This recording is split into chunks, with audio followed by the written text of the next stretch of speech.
My name is Michael Burke, and today is August 1st. I'm interviewing Dulcie Rosenfeld at the Max M. Fisher Federation Building in Bloomfield Hills, Michigan. This interview is being recorded as part of the Women in Leadership Oral History Project. Dulcie, do you give permission to the Leonard N. Simons Community Archives to publish, duplicate, or otherwise use this recording for educational purposes and for use as deemed appropriate by the archives? In 2018, I'm damn lucky to do it. We both are. The Women's Philanthropy Department of the Jewish Federation has had several names throughout its history, including Women's Division and Women's Campaign and Education Department. For the purposes of this interview, the questions will be referred to by its current name, Women's Philanthropy, but you can use whatever name you're comfortable with. Okay. Okay, so let's start at the beginning. Where were you born? In Detroit, at Providence Hospital in 1928. I celebrated my 90th birthday in January. Mazal tov. Mazal tov. And where'd you go to school? I went to school in Birmingham, Michigan, and then my family moved to Detroit, back to Detroit, and I went to Central High. Then I went to the University of Michigan. And how was religion observed in your family when you were growing up? Well, my father came from a very religious family. They were kosher, and they lived in Holly, Michigan, and came into Detroit for all their kosher meats and stuff. Stayed with us every weekend. It's deadly.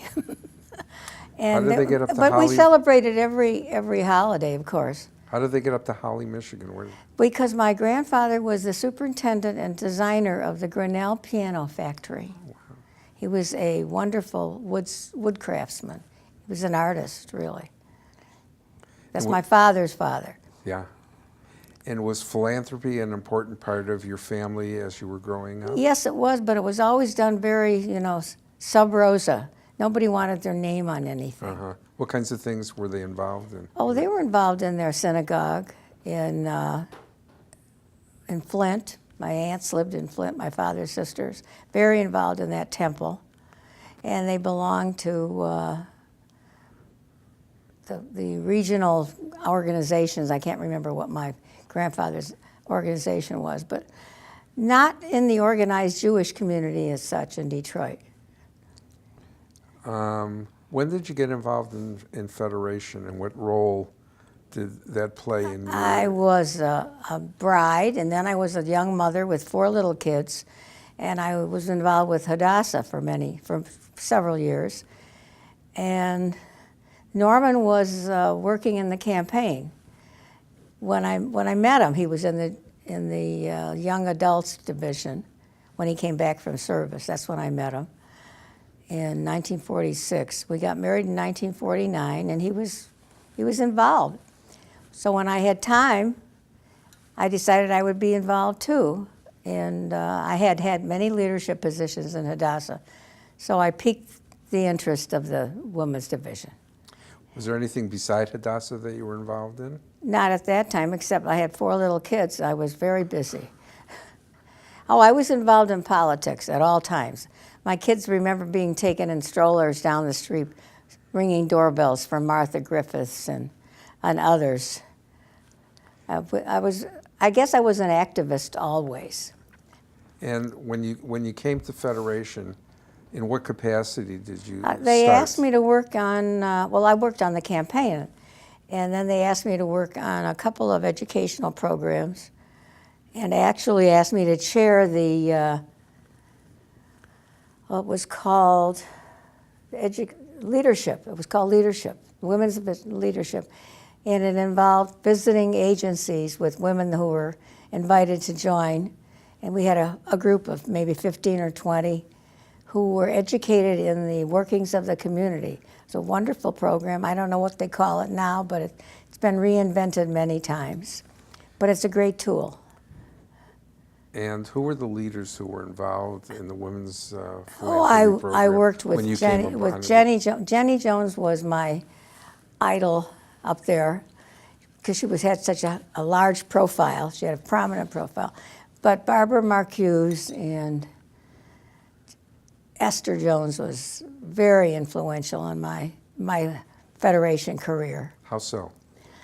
Well, I loved the way she handled things and how she did things, and how people loved to work for her because she was so dynamic and undemanding, but very principled in everything that she did. You wanted to work for her. Did you feel that you were well trained when you came into the women's department? Did the there women's was a- department at that time take was- the time to yes. train new people coming on Well, board? there was a program which I had taken this, which was like a refinement of the leadership group. And I remember going to Beryl Winkleman's house, where three or four of the eminence grisée questioned me and asked me what I would like to do, and then suggested that I take the chairmanship of that committee. And we had Melba Weiner and her cohort, not Prague. Oh, isn't that terrible? Bill Berman's sister, who ran leadership development for the board. And then I got on, they put me on the board, which was wonderful. I was very impressed with being put on the women's board.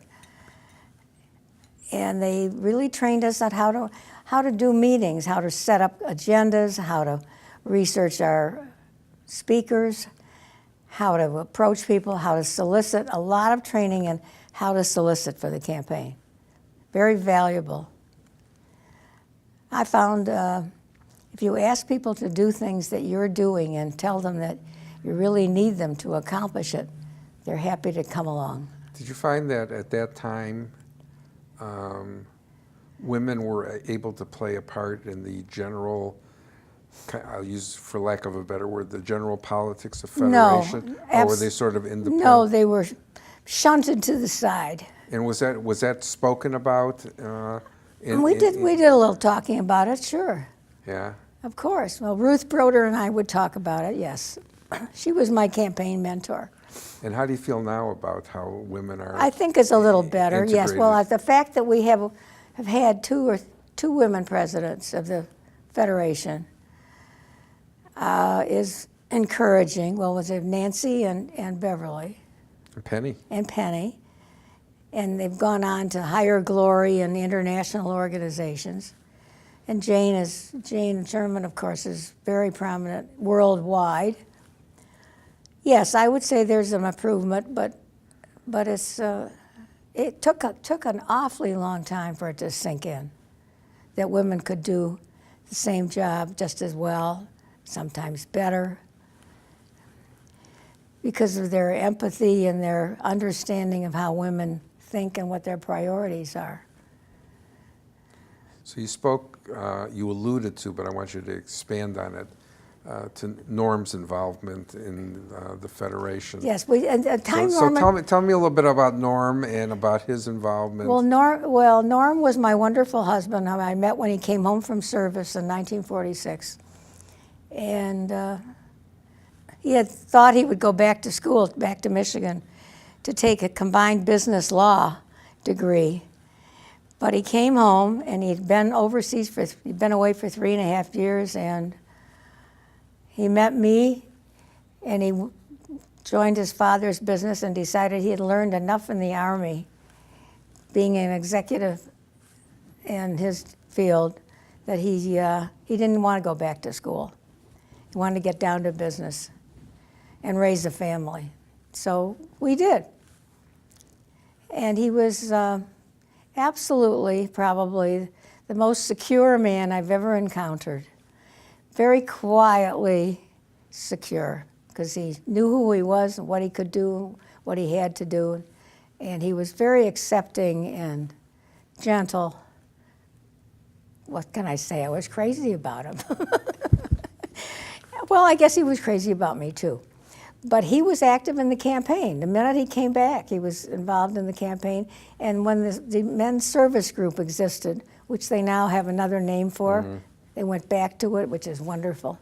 Everything old is new again. And he worked, and he was in the mercantile. He was involved in the Detroit Service Group?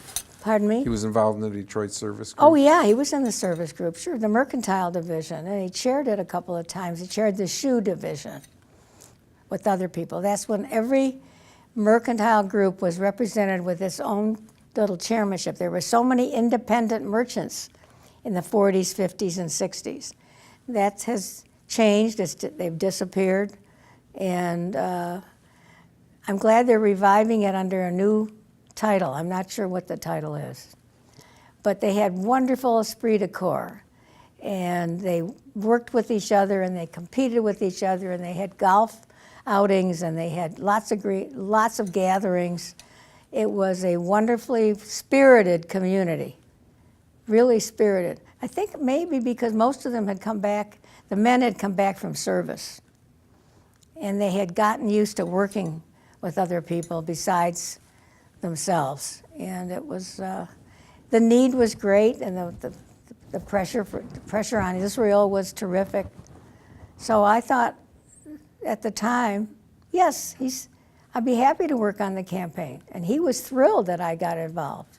What about your kids? You said you Well, had, they were used to me coming home from meetings after school. They looked for me after school. I was never home when they came home from school. The door was left open so they could get in.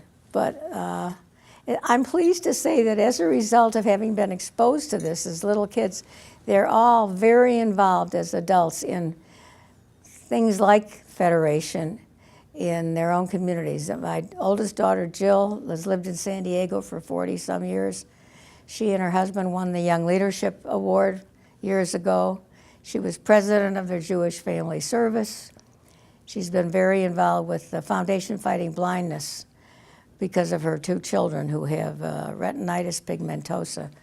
And there's a lot going on that makes them very hopeful. Good. For vision retention.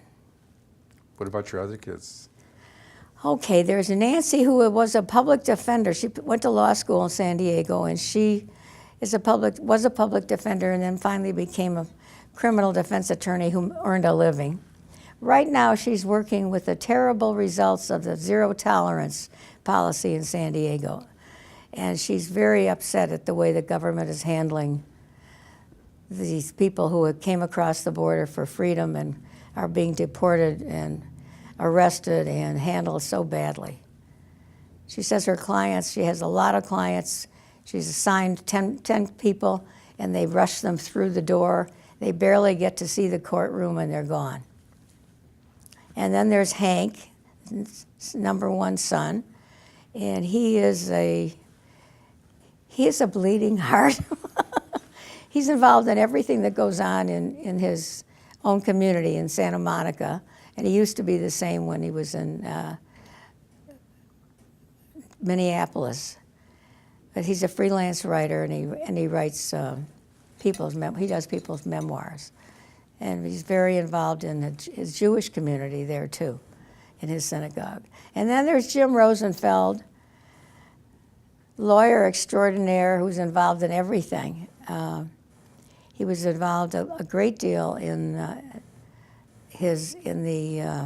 NAACP and AJC cooperation years ago, and now he still works with defense lawyers. He's a labor lawyer, an employment lawyer in Detroit, but he's involved in all the community things that go on, boys' clubs, and I don't even know the names of all of them, but if I mention something, oh yes, I was at that meeting for this cause. It sounds like they learned their lessons well from their mom and dad. Well, maybe, yeah. You know. I hope so. So the women's department, you know, the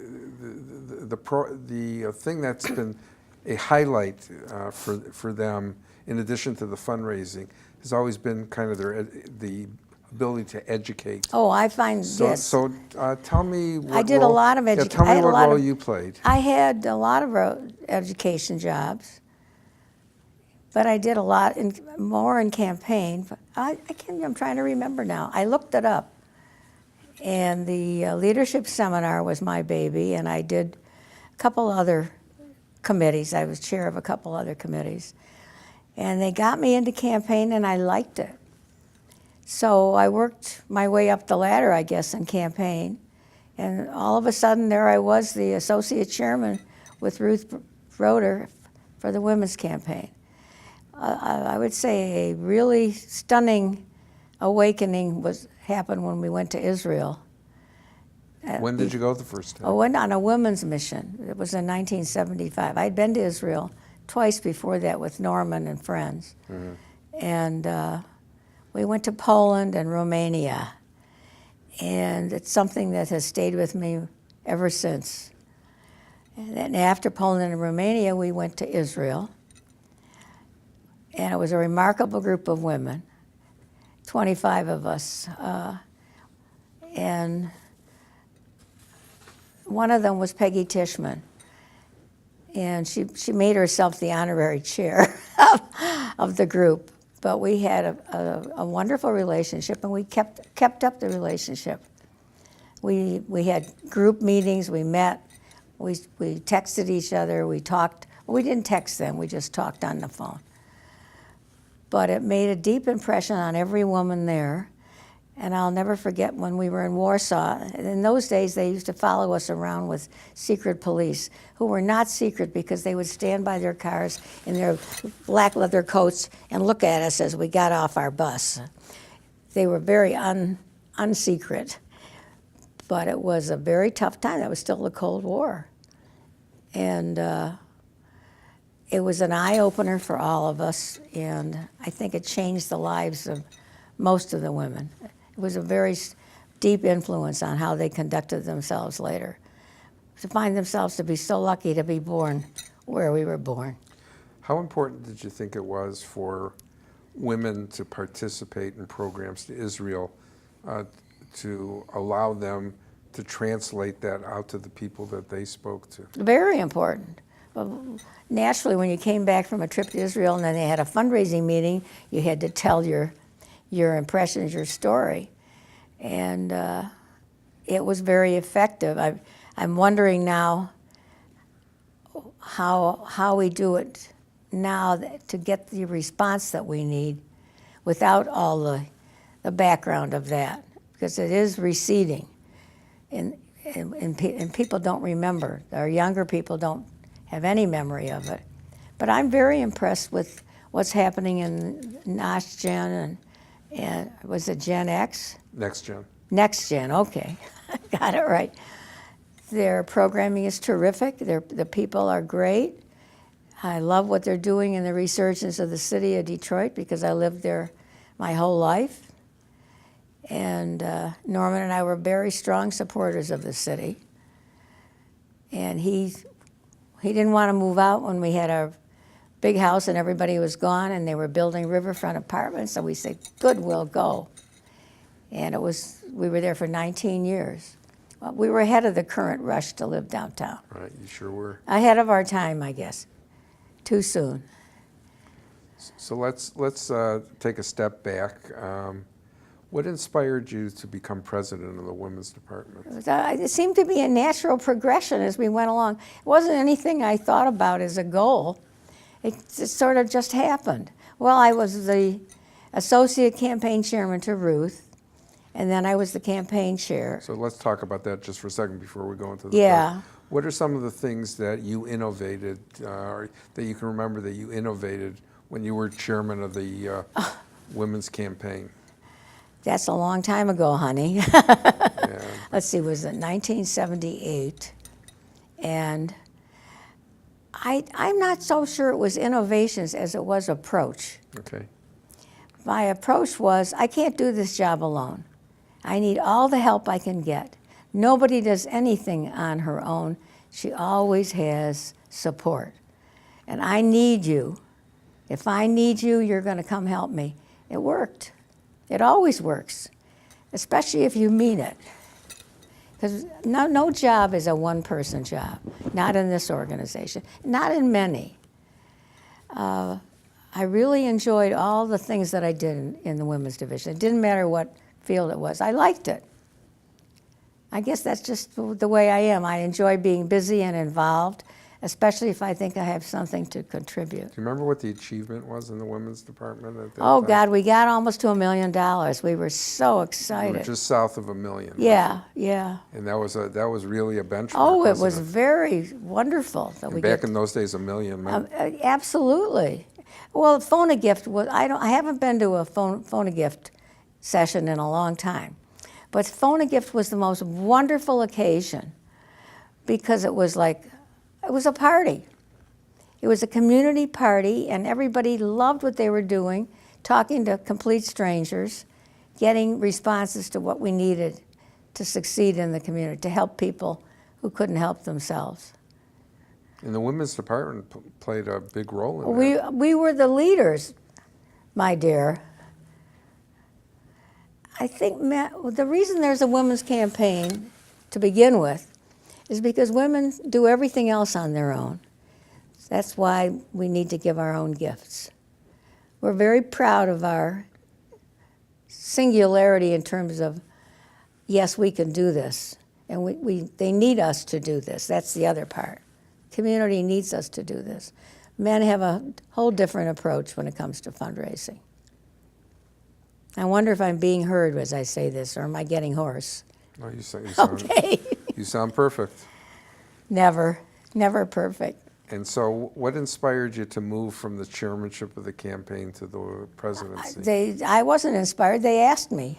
And what are some of the things that you grappled with as president? Well, it's interesting. I don't know if that happens now, but women would call me and say, I would like to have this job.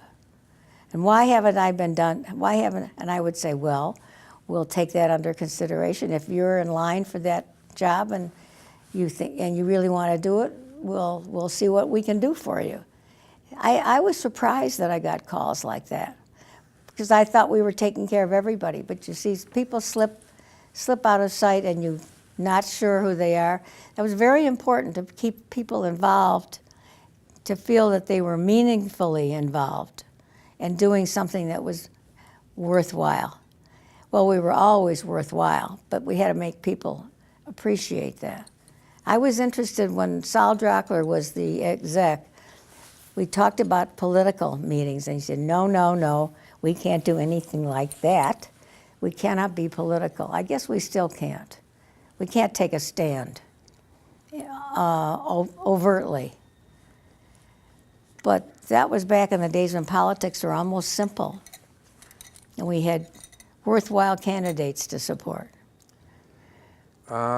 This isn't on the list of questions, but it's okay. It's just come. You know, the women's department is everything else in this organization. Yes. You know, ended up going through a couple of important wars and conflicts. Yes. In Israel primarily. How did the women's department react to those challenges from your perspective, Dulcie? Well, we got very busy and raised more money. We had emergency campaigns along with the rest of the community. But I think we had a different idea of what the war was doing to the people, the children especially, of Israel. I think we were very concerned about how people were going to suffer and lose things and maybe be changed by the experience. And women have a different perspective on those things than men. So we had a different perspective on it too. And did that resonate with the women in the community? I think absolutely. What happened to us after, I say us, after I left the presidency of the women's division was the General Assembly came to Detroit. Remember that? The National Association of Federations has an annual meeting in a city every fall.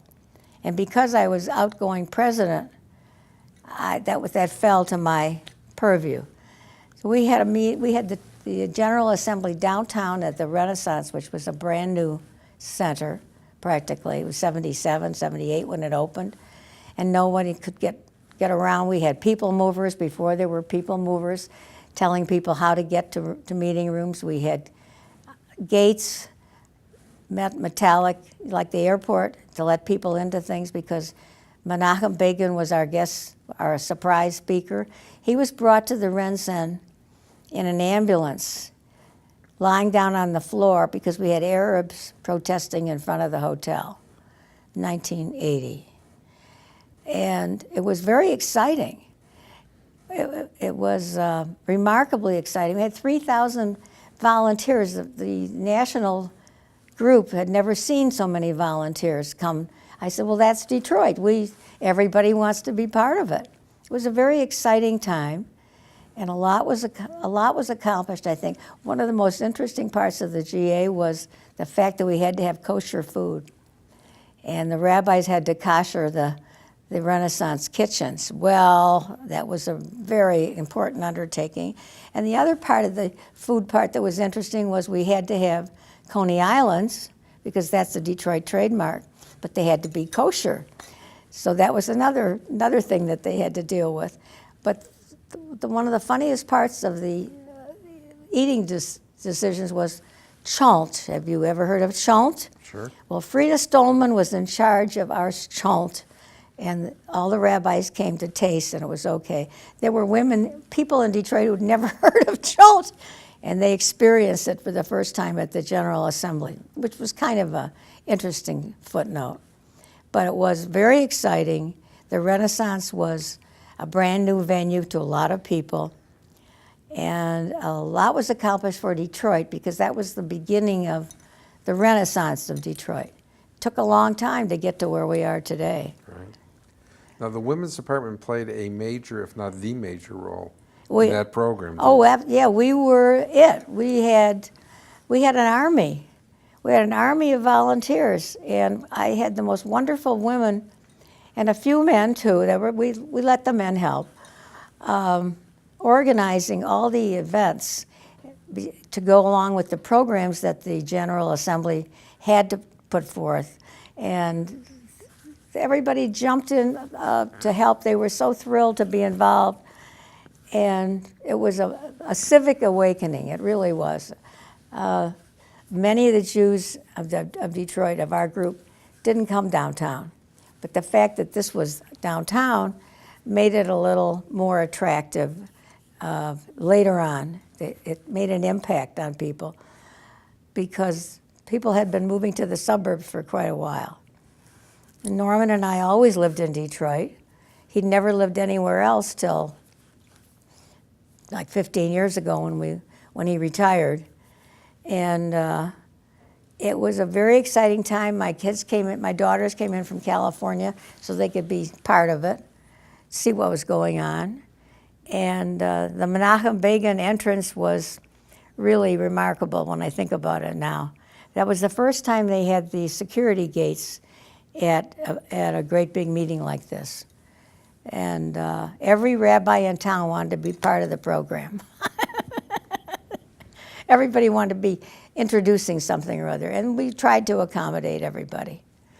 So what were some of the other things that you're proudest of as in your involvement in the women's department as president, as campaign chair? Oh, well, it was after I wasn't president anymore. Well, you had just gone out as president. Yes, I was yes. I'm ready to tack that onto you. You know, Oh. I'm saying when taking a step back, what are some of the things that you're proudest of when you served as chairman of the campaign and as president? I think our annual meetings were wonderful, and our big educational programs were our institutes. We used to have a very important women's institute program, and I remember Jenny Jones. We had the professors from Ann Arbor, the two brothers who were economists, and they were our speakers.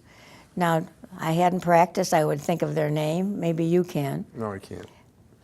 The program was the cover of Time magazine with the two gentlemen's faces on it. That was the institute And what cover. was the purpose of the institute? The institute was a all-day long session with workshops. People came for the day. It was a day-long deal. And we had, depending on the topic, we would have workshops, smaller group meetings with speakers. We pulled them from all the universities and the agencies to talk on certain topics. Don't ask me now what that topic was because I didn't bone up on it. And then the speaker of the day in that institute I'm talking about would address whatever we were discussing. And they were cogent questions, I would say. And they ran the programs from 9 o'clock in the morning till we broke up at 2:30 or 2:45, with a lunch in between. And it was very well organized and very well attended and very important to the whole community, not just Women's Division, because we made citywide notice of it. I guess we would put an ad in the Jewish News, there would be a story about it. And it was a memorable day. I don't think it has that what's the word I want? It doesn't have the cachet. And the cachet that it did then. Well, because we do other things. We've gone on to other things. And I loved I wasn't president anymore, but I have to talk about the precious legacy in 1985, which came to the DIA. And because of Paul Zuckerman, who was very involved in the museum, they were in between directors. During the course of setting up the precious legacy, Sam came to the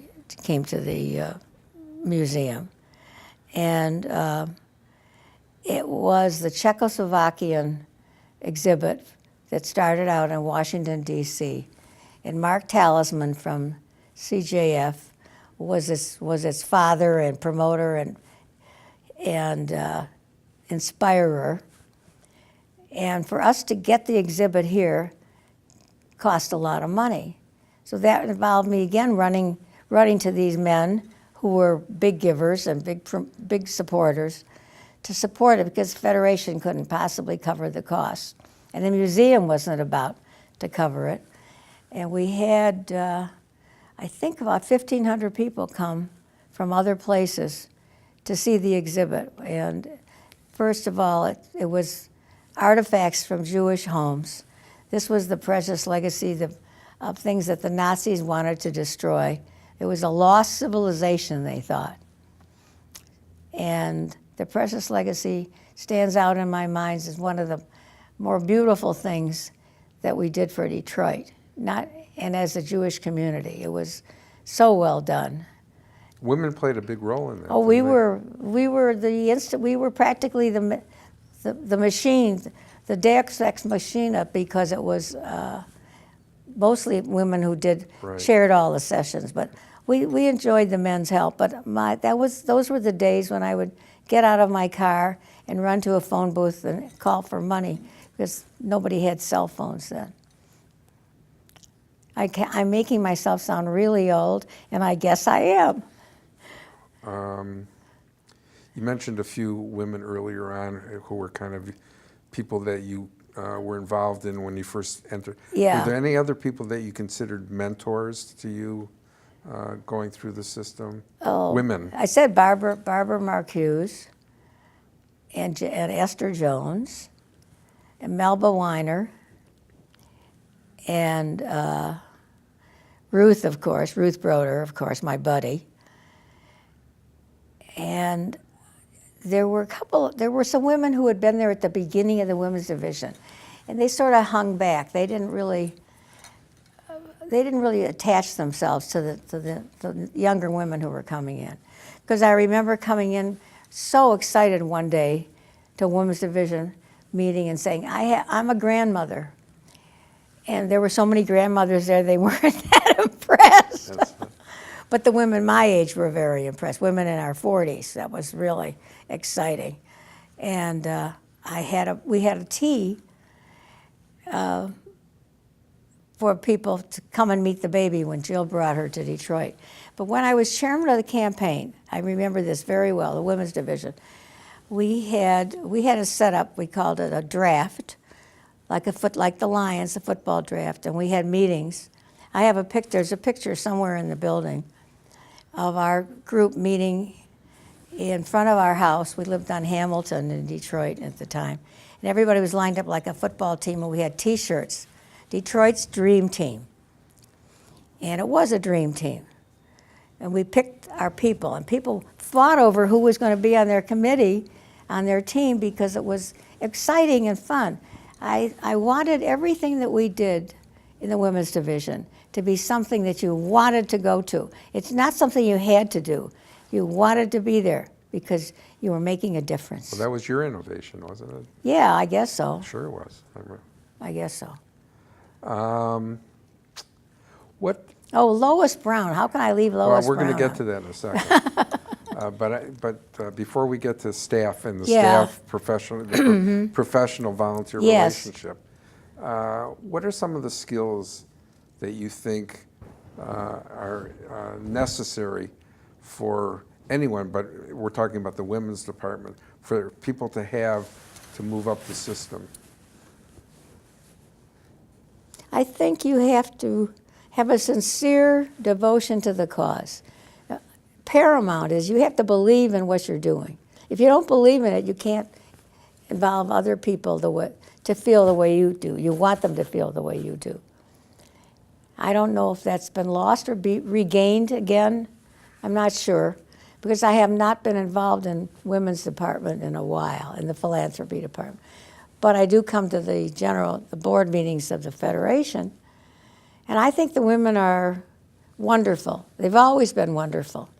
And we've had great presidents of the women's philanthropy, Beverly, Leah Trosh, who just went out of office, and our new president of the women's philanthropy, Sue Kaufman. We seem to find them, and they find us. I say us because I feel as though I'm, representative of this body, and we're very lucky. But everybody thinks Detroit has the best Jewish community in the country. When I used to go to St. Louis a lot, they would say, you are so good. I said, yeah, I know, but you're good too. St. Louis is much smaller than we are, but it's also have a very involved group. They're very dedicated. I made some wonderful friends in my capacity as Women's Division President, friends from other cities, going to other places for meetings. But they all said, oh, Detroit's very special. We did do something when I was president. We initiated the helpline, the Jewish Information Service, JIS it was called. That was like a hotline we developed for people who needed services. And it was a telephone number, and we had a committee. We had men and women. And we had like a switchboard set up at the 10 Mile Center, Olive Sholem. And people would call in and say, well, I need this, I need that. They wanted to know about a cemetery location. They wanted to know about social services. They wanted to know about adoptions. They wanted to know about help for food. This is before Yad Ezra was established. And it was a fun place to be because we had terrific volunteers who staffed the phones, and I had a luncheon for them one year as a culmination of the year's activities. I found that you have to coddle and cultivate your volunteers. You want them to feel special and needed, and they have to know that. Not just you knowing it and staff knowing it, but they have to know it. Otherwise, there's no point to the whole involvement. But that was a women's innovation too. Yes, that was one of the things we did, yes. Is there a difference in the relationship between women and men now than there was? We talked earlier that the women were not included kind of in... I'm not sure. I guess so. We have Beverly, God bless her, is president, and I think she's doing beautifully. She is. I'm not supposed to editorialize. Oh, you can... Or maybe I am. Well, that couldn't have happened. That wouldn't have happened when I was vice president of the Federation. Right. That didn't happen. It wouldn't happen. And that's a big change. That's almost a sea change. I think the women's movement had a lot to do with it finally sinking in organizations like the Federation. So let's talk a little bit, you alluded to it, about the staff volunteer. Talk about the women that you worked with as the executives in the women's department. Oh, the staff people. Yes, we had, isn't that terrible? We had Lois Brown, you talked Well, about. Lois Brown was my contemporary. I went to high school and college, not college. She got to college afterwards, and she was a dear friend. And when I worked with her as a volunteer, and then she became a professional. And she was terrific. She knew what had to be done because she had been a volunteer. Right. So she structured it. She was very good, very good. And Barbara Satinsky was a terrific women's department worker. She was the director of the women's division, Barbara, and she came from out of town, so I sort of took her into the family and involved her and stuff, but she knew what she was doing, very good at it. And then after that, I think I was out of the women's division, so I wasn't involved as much with the next people who came in line. If you had to characterize the relationship, what the relationship should be between professional and volunteer, how would you characterize that, Dulcie? I said it should be very clear that you're cooperating with each other. No one is a boss. You're working as a team to get things accomplished. It's not a case of you do this or else, or I will not do that. It's a team effort. And the executive should have a knowledge of everything in the department so that she can handle any of the things that come up in terms of events, organization, and personal development. I call that personality problems, because there's always a personality problem that crops up somewhere along the way. And you have to be able to handle those. I thought every one of our execs could handle whatever came their way.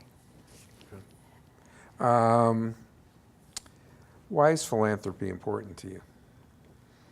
Why is philanthropy important? Well, it's what I breathe. It's living in the world. It's not just you, it's everybody else.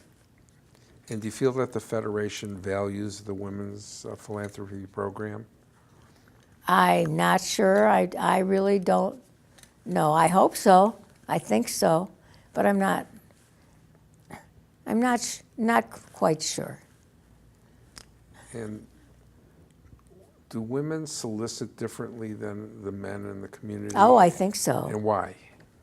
Well, because men are all business. Women are people. It's a people thing. It's a person-to-person thing. It's your children and my children. Even as women get more involved in the workforce? Absolutely. It's